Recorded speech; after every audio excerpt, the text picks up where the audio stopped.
Laissez-moi vous raconter l'histoire de Tom. Tom était un petit garçon qui avait un problème, comme certainement beaucoup d'entre nous. C'est qu'il ne voyait pas Jésus. Un soir, pendant que sa maman était en train de lire, elle fut dérangée par des bruits récurrents. En fait, ce soir-là, le vent soufflait, la porte de la grange claquait. La maman de Tom lui demanda d'aller fermer la porte de la grange, mais Tom avait un deuxième problème, c'est qu'il craignait le noir, il avait peur de la nuit. Après un dialogue avec sa maman, où il a essayé de négocier pour ne pas aller fermer la porte de la grange, sa maman lui dit que Jésus est partout. Tom lui dit « Jésus est même là dehors ?» Tom prit donc son courage à deux mains, réfléchit et ouvrit légèrement la porte d'entrée de la maison tout en demandant à Jésus « Jésus, Jésus, si tu es dehors, est-ce que tu peux fermer la porte de la grange ?» Alors, est-ce que Jésus était vraiment là, oui ou non ? Nous avons de fortes raisons de croire que Jésus était là car il déclare en Matthieu 18, verset 20, que là où deux ou trois sont assemblés en son nom, il est au milieu d'eux. Donc oui, nous pouvons déclarer ce matin que Jésus est présent, ici, parmi nous. Mais il se peut qu'il y ait plusieurs qui disent « Est-il vraiment ici ? Vraiment présent ?» Parce qu'il faut le reconnaître, nous ne le voyons pas. C'est donc une question sérieuse. Comment résoudre ce problème ce matin ? Eh bien, il se pourrait que nous avons un problème avec notre vision, c'est-à-dire avec notre perception des choses. Car bien souvent, nous voyons ce que nous voulons voir, nous, les êtres humains. Pour mon anniversaire, ma famille m'a offert une enveloppe pour que je puisse m'acheter un vélo. J'ai donc commencé à m'intéresser au vélo et me voici aller sur les sites internet pour dénicher la perle rare qui correspondrait le mieux à mes envies et mon budget. Et fait étonnant, je commence aussi à voir les vélos des autres. Tiens, lui a des freins à disque. Tiens, lui a un vélo noir et rouge. Lui, il a des amortisseurs. En réalité, ma vision des cyclistes s'ouvre, elle s'étend. Et pourtant, avant, je ne voyais rien de ça. Cela veut dire que les choses qui deviennent importantes pour nous, eh bien nous les voyons. Notre vision s'ouvre, elle s'étend sur les choses qui nous intéressent profondément. Alors pourquoi deux personnes, que l'on soit croyant ou pas, ne voient-ils pas Jésus ? Est-ce que ça ne serait pas parce qu'au fond, Jésus n'est pas tellement important pour nous ? Pourtant, nous le savons. Quand je m'y intéresse, quand je me mets à le désirer, à être passionné, c'est alors que je commence à le voir. C'est à partir du moment où nous serons intéressés par la vie de Jésus que nos yeux s'ouvriront, que notre vision de lui s'étendra, mais pas avant. Et c'est un défi pour nous tous, aujourd'hui et chaque jour. Alors, comment voir Jésus ? Comment voir Dieu ? Eh bien, quand nous voulons voir une émission à la télévision, nous choisissons la chaîne, n'est-ce pas, qui correspond. Mais si nous voulons voir Dieu, sur quelle chaîne aller ? Eh bien, Matthieu, chapitre 5, verset 8, nous dit que « Heureux ceux qui ont le cœur pur, car ils verront Dieu. Heureux ceux qui ont le cœur pur, car ils verront Dieu. » Pour voir Jésus, nous sommes donc appelés à avoir un cœur pur. Et la chaîne pour voir Dieu, c'est donc le cœur, ce n'est pas les yeux. Et on le sait parce qu'aussi plusieurs dans la Bible l'ont expérimenté, mais ils ont été éblouis. Le cœur est donc l'instrument avec lequel nous pouvons voir Dieu. Et la Bible, quand elle parle du cœur, désigne ce qu'il y a au plus profond de l'être humain. C'est le centre de sa personnalité, de son identité, ce que je suis pour de vrai. Une vision de Dieu ne vient donc pas des yeux, ni de nos mains, ou ni de nos statuts, de nos confessions de foi, mais du centre de notre être, car c'est lui qui détermine ce que nous pensons et ce que nous faisons. Et plusieurs versets de la Bible nous parlent du cœur. Jésus dira que ce qui sort de la bouche vient du cœur. C'est ce qui souille l'homme. L'Ecclésiaste dira également « Le cœur des fils de l'homme est-il plein de méchanceté, et la folie est dans leur cœur pendant leur vie ?» Ecclésiaste 9. Et Jérémie le prophète dira aussi que le cœur est tortueux par-dessus tout, et il est méchant. Qui peut le connaître ? Jérémie 17.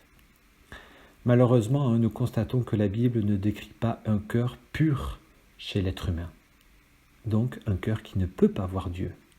Depuis que l'homme et la femme sont devenus rebelles à Dieu, notre cœur a été souillé. Il est impur. Et c'est ce qui fausse notre vision, notre perception de Dieu. David, le roi David, demandait même à Dieu de lui créer un cœur pur, de renouveler en lui un esprit bien disposé. Psaume 51. Et le prophète Ésaïe souligne que ce sont vos crimes qui mettent une séparation entre vous et votre Dieu. Ce sont vos péchés qui vous cachent sa face et l'empêchent de vous écouter. C'est le constat de la société il y a 2700 ans et il n'y a rien de nouveau sous le soleil. Les compromis, le manque de pardon, de communication, d'accueil, d'authenticité, d'humilité nous cachent donc la face de Dieu et éteignent la flamme de notre passion pour l'Évangile. Ils ne feront qu'augmenter notre désintérêt et notre désinvestissement. Tout cela ne nous permettra pas de le voir à lui. Voyez-vous cette image de ce pare-brise flouté par la pluie? Eh bien, c'est la vision de mon premier trajet sur l'autoroute quand j'étais jeune conducteur. Je partais en vacances en Espagne avec mes parents. Il pleuvait tellement qu'il m'était impossible de voir la route. Impossible pour moi d'aller plus loin. J'ai donc été obligé de m'arrêter. Voyez-vous, si nous laissons notre cœur être souillé par la pluie du compromis, du manque de pardon, d'accueil, du manque d'authenticité, d'humilité, notre vision de Dieu ne pourra pas s'étendre, mais elle stagnera, voire s'arrêtera. Alors comment voir Jésus? Comment avoir un cœur pur? Eh bien, le dictionnaire dit que être pur, c'est être sincère, honnête, exempt de toute pensée et conduite malsaine, être droit. Mais est-ce tout? Regardez l'or, cette pépite d'or.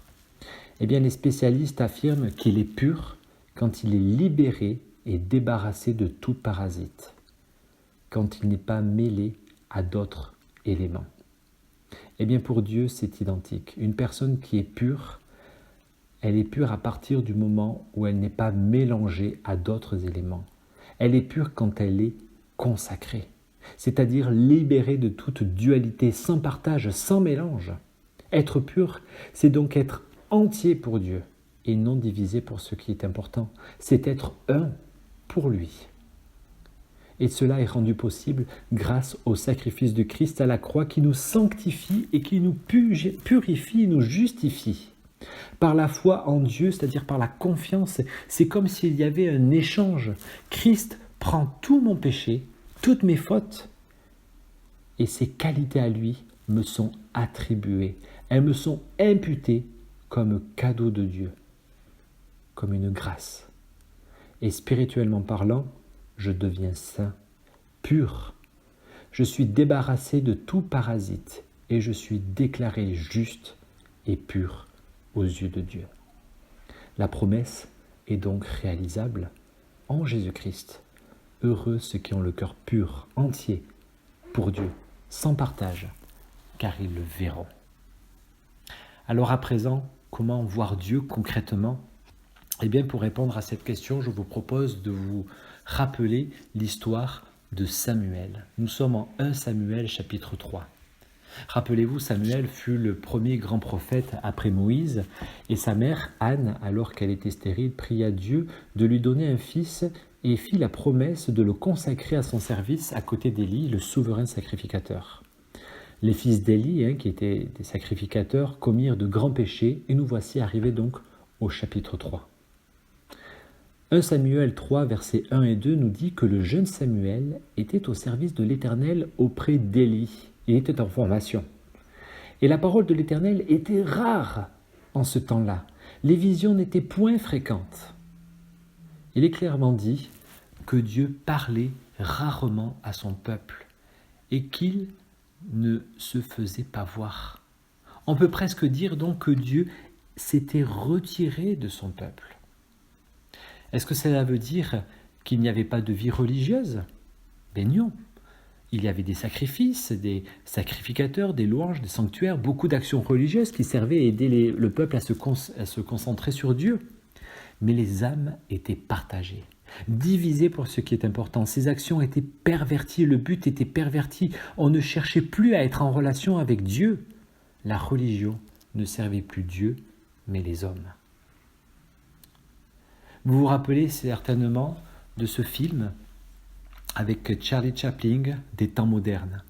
Et cette célèbre scène où il serre les boulons en continu et à la pause déjeuner, il continue son geste de façon machinale. Du soir au matin, c'est la même chose. À midi, il fait une pause, mais continue à faire ce geste machinalement.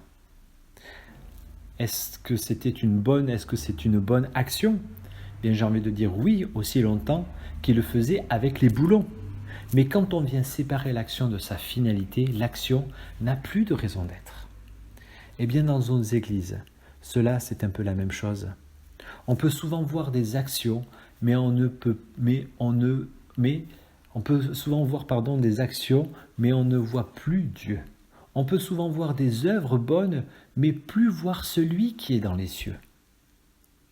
Malheureusement, cela nous amène à croire que la religion ou la foi est une somme d'actions ou de non-actions avec ses faits passifs et pas ça. Certes, il y a des actions, mais elles émanent toutes d'une relation vivante avec Dieu, d'une écoute de Dieu et de sa parole, de temps de questionnement, de temps de prière dans l'intimité avec Dieu et de façon personnelle. Alors, est-ce que notre temps est similaire à celui de Samuel? Est-ce que dans nos vies, la parole de Dieu est rare? Et est-ce que les visions de Dieu ne sont pas fréquentes? J'aurais tendance à dire plutôt que oui, mais pas de panique. Parce que la lampe de Dieu n'est pas encore éteinte, nous dit 1 Samuel 3, versets 3 et 4. La lampe de Dieu n'était pas encore éteinte, et Samuel était couché dans le temple de l'Éternel où était l'arche de Dieu. Alors l'Éternel appela Samuel. Que fait Dieu? Eh bien, il prend sa lampe. C'est un acte de grâce pour qu'elle brille à nouveau. Il prend en réalité Samuel, qui est sa lampe et qui préfigure la personne de Christ qui sera révélée dans le Nouveau Testament. Ce jeune garçon au cœur pur qu'est Samuel, consacré sans mélange, entier, fils d'une femme qui cherchait Dieu, le priait et l'écoutait. Et après plusieurs appels, on est dans les versets 4 à 14 que je ne vais pas lire, mais Samuel va choisir la bonne chaîne.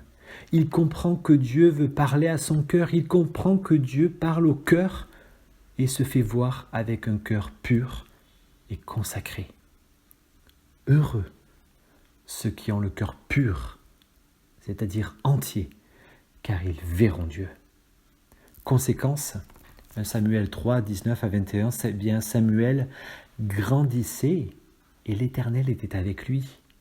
Il ne laissait point à terre aucune de ses paroles. Tout Israël, depuis Dan jusqu'à Beersheba, reconnut que Samuel était établi prophète de l'Éternel. L'Éternel continuait d'apparaître à Silo, car l'Éternel se révélait à Samuel à Silo par la parole de l'Éternel. Samuel avait reçu donc un message d'en haut pour que le peuple voie Dieu. Et Dieu se révèle à Samuel pour apparaître au peuple, pour se rendre visible. Comment? Eh bien par le moyen de la parole. C'est par la parole que Dieu se rend visible. Et c'est ce qu'il a fait de façon totale et parfaite en Jésus-Christ. La parole a été faite chair, elle a habité parmi nous pleine de grâce et de vérité. Nous avons contemplé sa gloire, une gloire comme celle du Fils unique venu du Père. Finalement, tout Israël a reconnu, nous dit le verset 20. Tout Israël a reconnu. Tout Israël, c'est-à-dire que tout Israël a vu Dieu en Samuel, car ce jeune homme au cœur pur, au cœur passionné, au cœur consacré, avait prononcé les paroles de Dieu. Nous constatons donc que lorsque nous sommes à l'écoute de la parole et obéissants, c'est alors que Dieu se voit. C'est quand il y a de l'amour, de l'unité, du pardon, de l'écoute, de l'authenticité, de l'accueil, de la passion, que Dieu se montre à nous, et on le verra. Mais si notre âme est partagée, si notre âme est divisée, notre vision se troublera et nous ne verrons plus Dieu.